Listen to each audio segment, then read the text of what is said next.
Que a graça e a paz de nosso Senhor e Salvador Jesus seja contigo. 28 de fevereiro, dia 7 da nossa jornada 10 dias de oração 2024. O tema de hoje, vencendo como ele venceu. E o verso áureo está em Efésios, capítulo 5, do verso 14 ao 16, que é dito: Desperte você que está dormindo, levante-se dentre os mortos, e Cristo o iluminará. Portanto, tenham cuidado com a maneira como vocês vivem. Aproveite bem o tempo, porque os dias são maus. Não devemos viver de forma negligente, mas devemos viver hoje de maneira sóbria e desperta, porque o nosso destino eterno está em jogo. Antigamente, como relata aqui na lição, na idade medieval e um pouco antes, no ano 306, por exemplo, um jovem rico, ele, por ter aceitado a Jesus Cristo como seu Senhor e Salvador, ele foi preso e foi também, por não negar a Jesus, ele foi decapitado. A sua fé e as suas palavras, antes de ser decapitado, ele disse: o Salvador das almas é Jesus Cristo. Já pensei bastante em minha situação e estou determinado a sofrer por ele. Essas palavras nos desafiam hoje. Será que nós estamos dispostos a sofrer por Jesus Cristo? Ele disse que o servo não é maior que o seu Senhor. Se o seu Senhor sofreu, o servo também sofreria. No primeiro tópico de hoje, a gente podia até passar todo o tema só aqui, mas temos que andar, E no primeiro tópico ela vem dizendo, Ellen White, no Grande Conflito: estamos vivendo no período mais solene da história deste mundo. O destino das inumeráveis multidões que povoam a Terra em breve será decidido. É bom conhecermos as profecias, mas também é bom conhecermos não apenas as profecias e o tempo que vivemos, mas saber que o mais importante é vivermos uma vida de coerência. Devemos viver a vida de Cristo hoje, independentemente se ele vai voltar logo ou não. Continuando, ela diz: tanto nossa felicidade futura quanto a salvação de outras pessoas depende do caminho que estamos seguindo. Um dos meus maiores medos ao aceitar Jesus era abandoná-lo, voltar para o mundo. E as pessoas que se desviam, que voltam para o mundo, que testemunho estão dando às pessoas ao seu redor? É como ela diz aqui: o futuro das pessoas depende também do caminho que estamos seguindo. É por meio do nosso testemunho. Quando a pessoa se afasta dos caminhos do Senhor, e tem dentro de casa alguém que não é convertido, eles estão dizendo que o caminho cristão não é bom. O caminho largo é melhor. Infelizmente, esse é o testemunho que está sendo dado. Precisamos ser guiados pelo Espírito Santo, pelo Espírito da verdade. Deixar que o Espírito Santo realmente nos possua a nossa mente e orarmos com fervor: Senhor, o que queres que eu faça? Essa tem sido a minha oração. Senhor, unge-me e me usa. E me diz, Senhor, o que queres que eu faça? Estamos no terreno encantado de Satanás. Esse mundo jaz no maligno e Satanás tem colocado tudo que é tipo de entretenimento e diversão para tirar o foco do povo remanescente. Porque enquanto nas outras igrejas ele conseguiu colocar suas doutrinas, na igreja adventista do sétimo dia, já que ele não consegue colocar suas doutrinas, então ele começa a lançar os entretenimentos do mundo, e muitos adventistas estão realmente dormindo, estão relaxando, cochilando, pegando no sono dos seriados, dos filmes, pegando no sono dos telejornais, pegando no sono dos esportes, do futebol e etc. Tudo entretenimento e divertimento do mundo. Entra ano, sai ano. Futebol, por exemplo, só ganha um time, o resto tudo perde. Não importa se ficou em último ou ficou em segundo. só ganha um time e não existe esse time que ganhe todos os campeonatos sempre. Ele pode passar por uma fase ou outra boa, mas depois ele começa a perder de novo.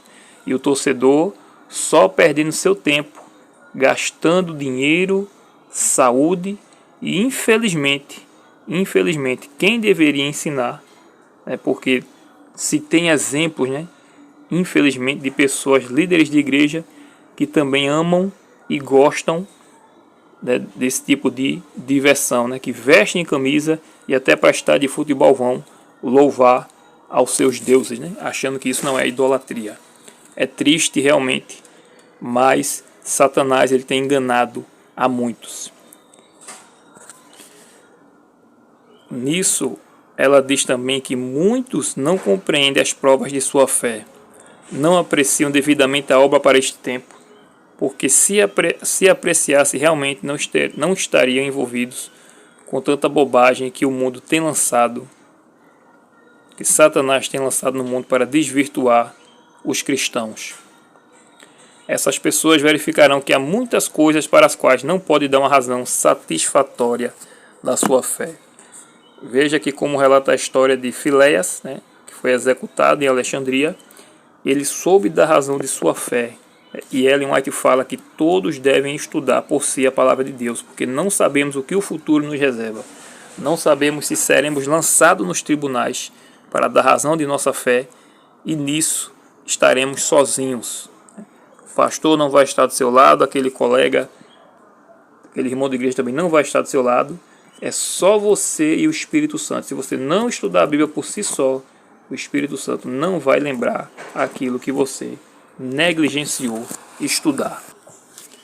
As pessoas vivem de qualquer forma, e cada um tem um tipo de fé, mas só que a verdade e a glória de Deus, elas são inseparáveis. Não existe uma fé genuína se você não honra a Deus através dos seus mandamentos, mas tenta honrar a Deus com opiniões errôneas.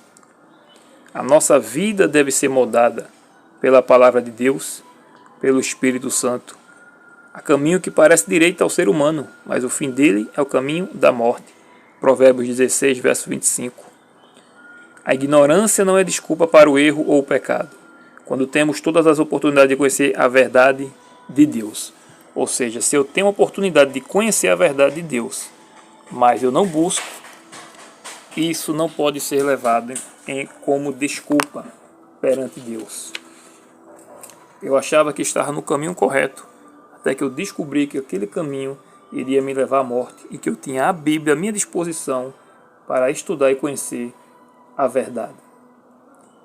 Alguns homens instruídos, eles declaram ser mistério algumas porções da Bíblia ou julgam algumas partes sem importância, como por exemplo, eles falam que o Apocalipse é um mistério e que o sábado não tem importância nenhuma. Cabe ao estudante bíblico analisar por si mesmo e não ir na onda do pastor. Porque um dos motivos porque muitos teólogos não têm compreensão mais clara da palavra de Deus é porque fecham os olhos às verdades que não desejam praticar. Isso está escrito na meditação E Recebereis Poder, na página 112. Interessante também que o diabo ele foi derrotado por Jesus no deserto, por um inabalável está escrito. Então ele decidiu eliminar a Bíblia, como ele fez na época que a Igreja Católica ela governou o mundo, do ano 538 até 1798. Hoje nós temos muitos exemplares da Bíblia, mas também existe uma geração mais despreparada em termos bíblicos do que nunca. Porque aqueles que tinham na Idade Média a luz que eles recebiam da palavra, eles se firmavam nelas. Mas hoje o povo tem muita luz, mas ele prefere negligenciar. Ele não estuda. E o nosso compromisso deve ser em estudar a Bíblia de maneira profunda, a ponto de poder defender-se do mal, como assim diz o Senhor. Aleluia. Neste momento, Senhor, te damos graças pelo cuidado dos anjos e pela liberdade religiosa que ainda temos em nosso país. Pedimos-te perdão, Senhor, pelas vezes em que não temos o desejo de meditar, de orar, de jejuar e de se humilhar perante Ti, confessando nossos pecados, Senhor, pedindo a volta de Jesus. Perdão, meu Deus, por negligenciar o nosso preparo pessoal, Senhor. Santifica o Senhor na Tua verdade, Senhor, na Tua palavra, porque a Tua palavra é a verdade, Senhor. E já é hora, Senhor, como lido no verso áureo, de despertarmos do sono, Senhor. Precisamos despertar a fim de que sejamos usados e iluminados por Cristo. Oramos também, Senhor, por uma experiência profunda contigo, pelo nosso preparo pessoal, com o auxílio do Espírito Santo, e também, meu Deus, pelas novas gerações de nossa igreja, Senhor, incluindo crianças, adolescentes e jovens que ainda precisam ser alcançados. Oramos também pelos nossos amigos que ainda não conhecem a Jesus e também pelos desafios missionários da igreja ao redor do mundo. Dá-nos força, Senhor, para viver a Tua mensagem de saúde e cuidar do nosso corpo, Senhor, que é o templo do Espírito Santo. E nos dá discernimento para ouvir a Tua voz, em nome de Jesus. Amém.